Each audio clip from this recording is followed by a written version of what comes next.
Last week, we looked at that tragic and awful story of King David and his fall from grace with that sordid sin against Bathsheba and her husband Uriah. David's life, David's reign was never the same after that moment. And I want you to think about what he lost for just a moment and put it in perspective. David's faith was so strong for so long. He was known as a man after God's own heart. And the Lord had fulfilled all his promises to David, and then some. Through his leadership, Israel had become arguably the most powerful nation on earth at this moment. And if not then it did during the reign of his son Solomon, which followed him. David was rebuilding the city of Jerusalem, and he had plans in place to create the temple.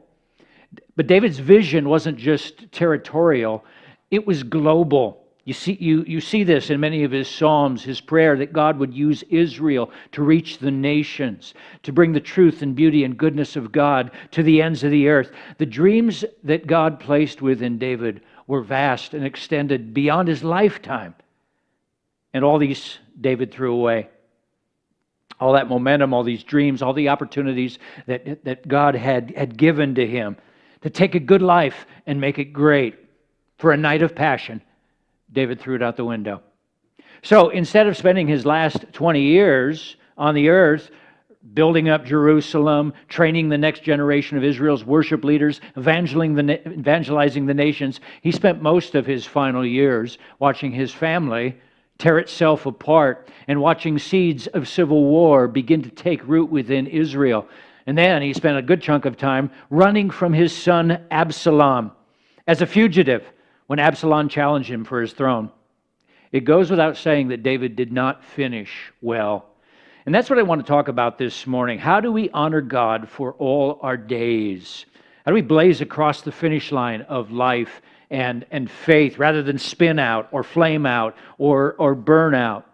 It seems like every month or so I hear yet another story of some pastor or worship leader of note who has fallen into great sin like David or cashed in his Jesus chips and said, "I'm done." Well, Psalm 71 is going to give us some insight into this. Now, most of you in our church are young. You have more years ahead of you than behind you. This is an important message for you to hear. Just like we're hoping for a vaccine to come along to save us from this coronavirus, I want you to look at this week's message.